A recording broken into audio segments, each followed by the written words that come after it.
This is the future of Africa. In this program, we focus on Horn of Africa's political, economic, and socio-cultural aspects. Let's share our vision, hopes, and professional critics. All views are esteemed. Stay with us.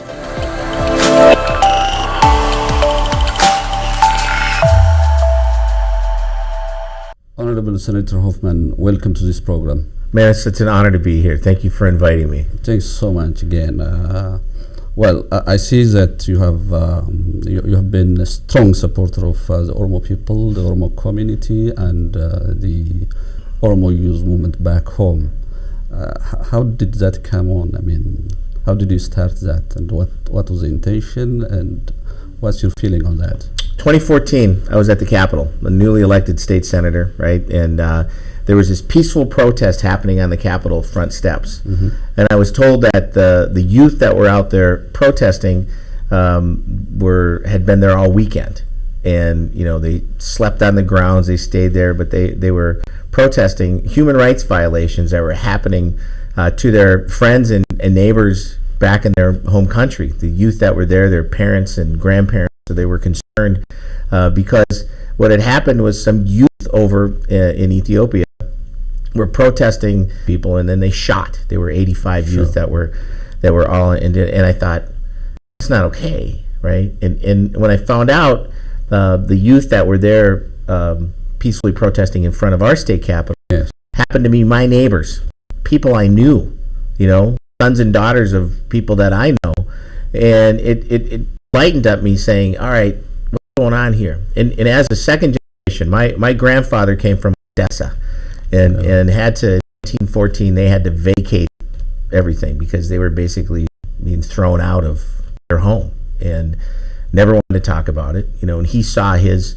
cousin and his sister, they all died, you know, in this uprising that was occurring. And it's like those human rights violations just never settled well for me, right? And so it became personal to me on 2 points. It was personal as a family, but secondly, it was personal because of the people that I knew out front. Yeah. And the difference was, people in Minnesota were peacefully protesting in front of the Capitol. Nobody was arrested and nobody was shot. Yeah. That wasn't the same thing that was happening over there. So what that prompted was, in 2014, Senator Kerry Dietzig, myself, and Senator Fong He did a resolution. And we had the House do the same resolution, right? When it passed both the Senate and the House, which just condemned the violence for the human rights violations that were occurring. And what that one resolution did from the state of Minnesota was get Congress, the United States Congress, to enact, I believe, H.R. 111, or I can't remember the numbers, it's a federal number. And it basically said the same thing. That was the point. It's like, okay, this is real, let's do something about it. And so that's what we did. We did something about that. How your attachments are now with this community, with the Oromo community? My brothers and sisters. I mean, they are my dear friends. You know, I can name. I know people. You know, and it's family. You know, and it's real friendship. You know, it's not surface. It's not facial. It's real friendship. It's you know, to hear, and then to hear the stories. And one gentleman from Minnesota, he called me up and said he told 2 people that he was going to go back to Ethiopia to try to find his dad. His dad disappeared. Okay. Disappeared. He's going to go try to find his dad. And at the time, it was like, we got to get this guy some phone numbers in case he gets arrested, So I ended up contacting then U.S. Senator Al Franken's office, the congressman at the time, the 3rd District, Eric Paulson's office, and I got actual phone numbers for him. If something were to happen, it was an immediate phone call that he could get some protection that he was over there, right? Didn't tell anybody. He only told 2 people that he was doing that. I didn't see him for 2 months, right? I didn't know what had happened if he came back, and then he came back and, you know, unfortunately didn't find his dad. But it was scary. Think about that. I'm going to go fly back to where I was born to see if I can find my dad. Look at the trauma, the trauma induced in that. It's wrong. And so I just keep saying it's wrong. I don't care what side of the aisle you are, you know, in a political bantering, but it's wrong on the human rights violation side. to not treat people like people. We are people. We're all human beings, right? And so that's how I got involved, and that's how I stayed Thanks involved. so much. The other question I want to ask you is that about the term jirtu. That has been a very powerful term used by the Oromos and the Oromo youth movement that was conducted from 2014 to 2018. And I saw you all the time saying jirra, jirtu. And what is the sense of that word from your side? And again, I see always deep feeling from your side. And what is that feeling for them? And I'm glad you said deep feeling, because you know the word itself is how are you doing, right? When you say adab jirtu, right? How are you doing, right? But the real depth of that is, it comes down to the struggle. And all the struggles that our community has gone through, right? Yes. We are still here. I'm still here, right? How are you doing? I'm still here. And so I'm saying that it's like, you know, it's a call to say, I am still here. No matter what's happening, I'm still here. To me, that's emotional, right? Yeah. Because the world around me is falling apart. My children are being harassed. Schools are being shot at, shut down, right? And yet I'm still saying, I'm still here.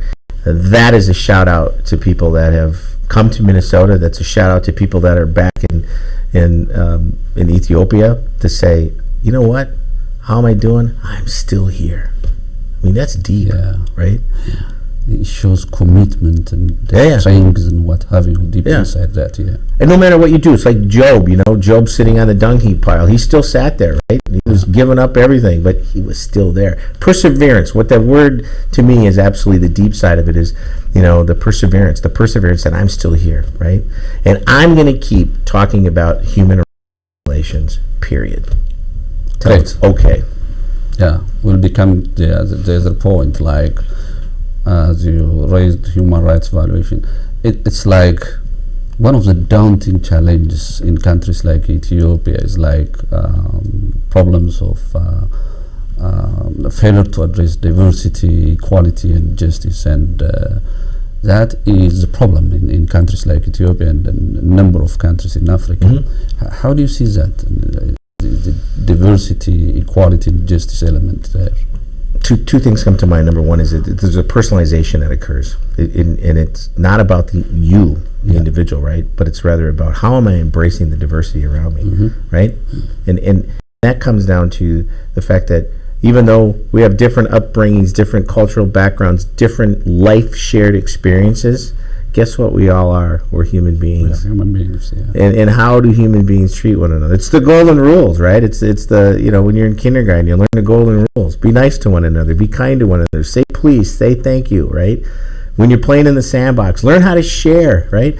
Those are good human rights values to have, right? Why don't we still have those? Like little kids, they all have those values, right? Why can't we be more like little kids?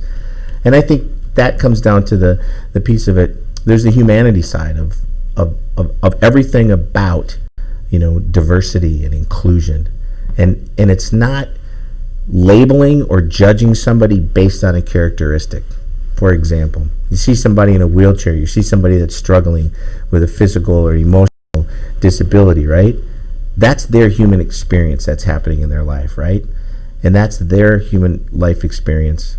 I need to be aware of that, and I need to be helpful in that situation. I don't need to judge. I don't need to label, right? And you see that here in the United States. We label kids in schools, right? Well, they get on an IEP plan, or this kid has a disability, therefore they have this. Those labeling things, I don't like. Ultimately, we're all human beings. We just have different variations and different aspects where we come from in our life experiences. I think as a person who is following the situation of Ethiopia and Oromia, hope you know that in Ethiopia we are a diversified society, having for about 85 nations and nationalities. The problem is those nations and nationalities do have their the question of democracy, question of good governance, perhaps accountability, the rule of law, what have you, and that is a problem in countries like Ethiopia. Are you observing that, and how do you see it? And what's your advice? Sad. You look at the 1940s; they outlawed Oromo language in Ethiopia, for crying out loud. That didn't come back into play until later, right? You outlaw a language, excuse me, that's saying that I don't count. Hence, how am I doing? Juror 2, I'm still here, Yep. right? And so those types of things, you say, well, how do I value human life in general? How do I value people on a global aspect? It says a lot about somebody, right? Yeah. But practically, how do you see the Oromo community in Minnesota, Somali, Oromo, and so on, in terms of diversity and treatment? How do you see that? What's going on? I'm not familiar with it. Jackson Middle School in Champlin. There's 90 some different languages spoken at that school. It's probably the most diverse middle school you're going to see, I know, in the region, perhaps in the United States, right? And it seems to be doing fine, right? I understand shared experience. You understand my shared experience. Guess what? We're all trying to drive the same ship here. Let's keep going. And it's not so much about the United States being a melting pot. No, man, we should recognize the differences that people have. But the difference is you need to embrace those differences, right? You need to embrace those. That's all part of what makes us big in Minnesota. Minnesota is the big tent when it comes to a state, right? And when other states are saying, oh no, I'm saying, come on. Look at some of the finest food you're going to find. Go down University Avenue. Name a country and name a food from anywhere in the world. It's probably there's a restaurant on University Avenue in the Midway where that's represented. I saw that. Isn't it amazing? Yes. The only Cambodian restaurant in in Minnesota is on University Avenue, and that's some hot food, man. That'll burn your tongue. I can't handle that, right? Some of the best. No, I'm not going to say some of the best. I'm going to say the best coffee in the world is how the Oromo make coffee. Sure. Period. Right. Have you ever tasted it here in? I just had some an hour ago. With friends, boom. We're sitting around having. It's liquid gold, man. Right. Mm-hmm. And you talk about then the best tea you're going to find in the world, black tea from Kenya. A friend of mine whose grandmother sends him this black tea that grows in her backyard, for crying out loud, and it's got antioxidants in it. It's like, that's now been introduced to me, and it's been introduced to people around me. It's like, that makes us richer people, it really does. And why I'm asking you is that in countries like Ethiopia, these things are missing totally. For instance, totally, because there is no equal treatment in terms of diversity. There is no justice. There is no equality. And because of this, now Ethiopia is in crisis. I'm sure you are observing that. And the country is immersed into war, and there is war throughout the country. What's your advice as an experienced politician to countries like this, including Ethiopia and Oromia particularly? You need to embrace, right? You need to embrace a human rights amendment. You really do. You got to value it. In the United States, there's the whole discussion of separate but equal, the Plessy versus Ferguson cases. We had a Supreme Court that made decisions in the 50s and the 60s, 70s, and 80s that said no, right? We had to fight for human rights in Minnesota not too long ago. We had to fight for human rights in the United States not too long ago, right? Where people weren't deemed whole citizens. That's just a wrong way of thinking. It took politicians and it took courts to say, no, right? This is how it's going to be. So a couple of things, right?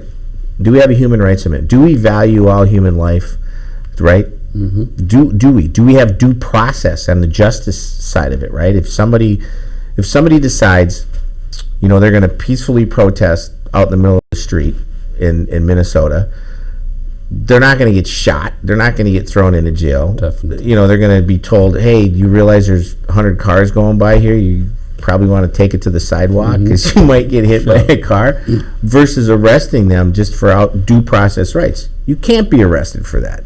Now, you can be arrested if you do something else besides that, right? Like you start to infringe on somebody's property rights or something like that. But you got to have a country that's going to have due process rights. That was a whole argument when a friend of ours who was all of a sudden jailed and he had no due process rights. My whole argument behind Joar was, where were the due process rights? He was being jailed. Where were the due process rights? There was no due process rights. First thing a country has to do is establish a human rights amendment, and they got to look at due process rights for people, regardless of what's happening. There's got to be a good judicial system in place that's about due process rights, and not one that's controlled by different agencies. Stories of a gentleman getting released Matter of fact, a guy from Minnesota went back to visit family, got arrested, came out, did his whatever 2 days or whatever, and then a different government agency arrested him for standing in the middle of the street. Gets arrested again, gets released.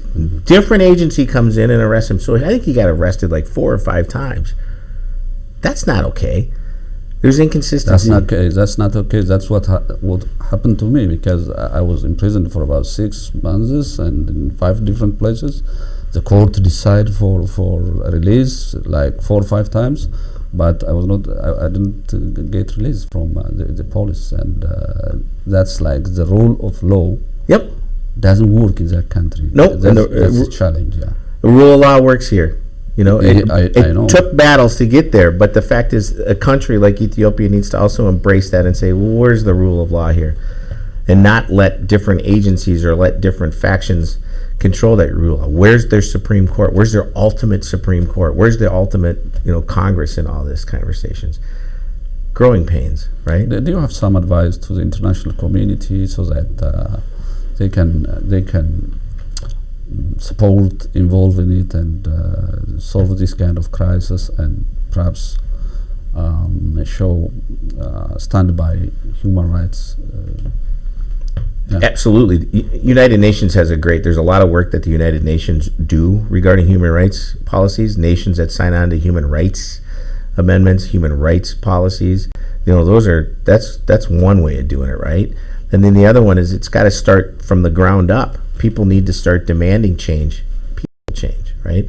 Yeah. And then start to say, well, we're going to do it differently, right? And that's everybody's got to be able to set aside, and this is where it gets tough, the personality and the entrenched biases and the labeling that occurs within people. They got to be able to set that aside and just sit down and have a discourse about what should be different, and then accept it. Yeah. Right? Yes. Let me take you back to the Jirra Jirtu thing. And the Jirra movement was a youth movement in Oromia. And as you know, Oromia is one of the largest national regional states in that country.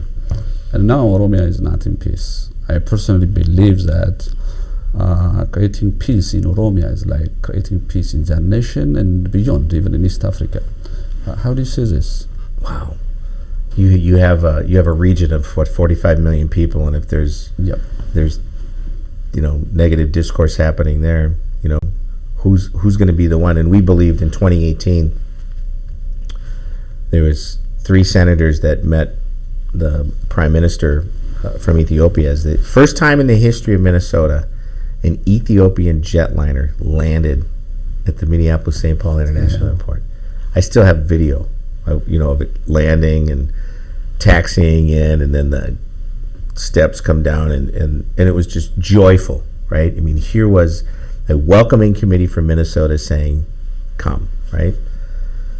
That night at dinner, I talked about peace and justice, right? If the only way through peace is through justice, the only way to get justice is through peace. You can't, they're intertwined. You've got to have that intertwined conversation. And that's the only way it's going to happen. But it's got to start with you and me. It's got to start with the people around us. It's got to start there.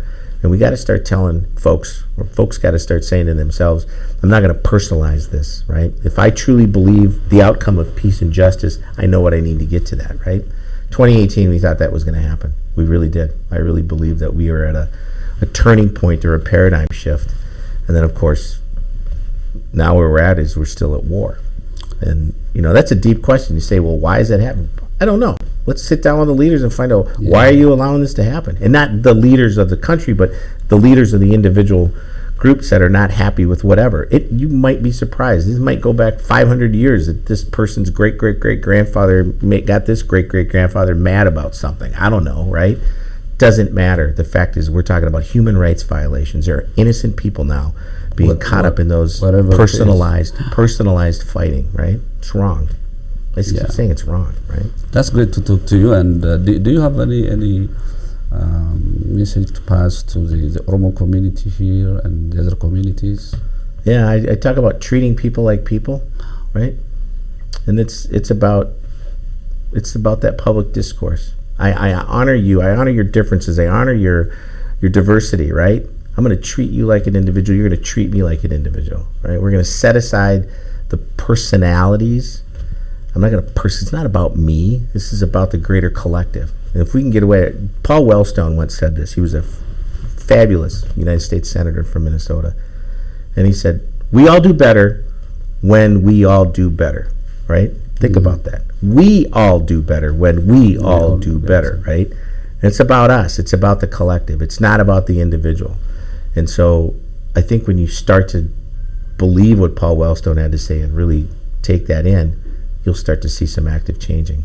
I wish this thinking and practice could happen back in Ethiopia and Oromia as what's happening here. And now we're going to conclude our discussion. And if you have any remark to the Oromo community or to the public in general, it's your time. You know, it's amazing when you talk about. I think of my mom, who's Scottish, right, and her family. The family crest is hold fast, right? Hold fast. Kind of like, I'm still here, you know? Okay. Hold fast. Persevere for peace. Persevere for justice. Keep those focused moments about those 2 points. Think about what Paul Wellstone said, when we all do better, right? That gets it away from what's in it for me, I, and really focuses about what's in it for the community at large. What am I doing? Because if I'm not taking care of my young generation, 50 years from now, when we're gone, they're going to be talking about the same thing you and I are talking about.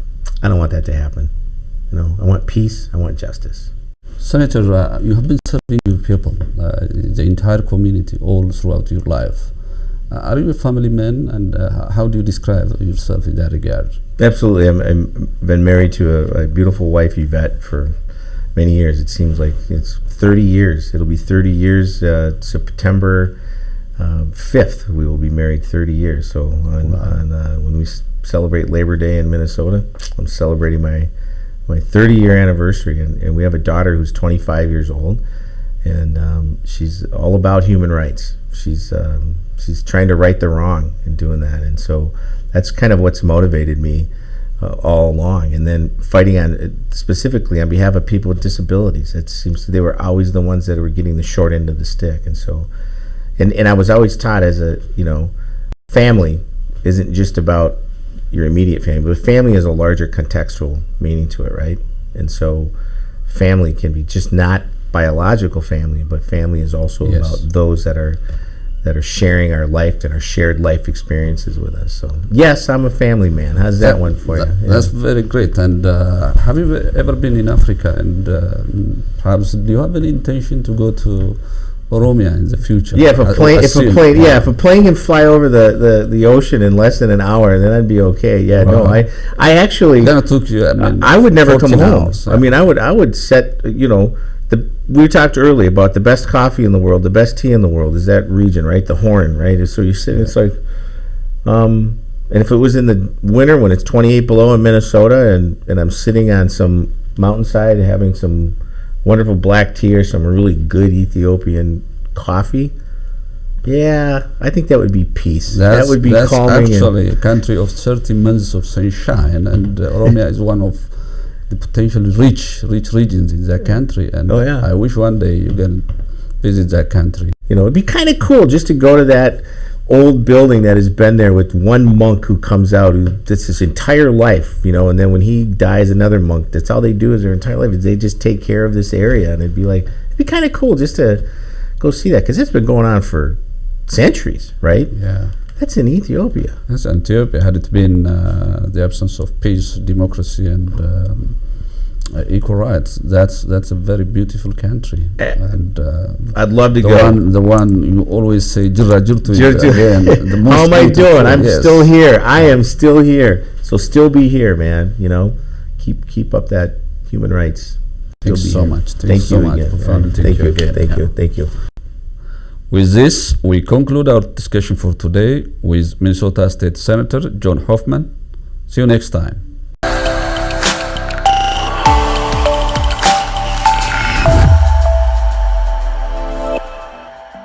This is the future of Africa.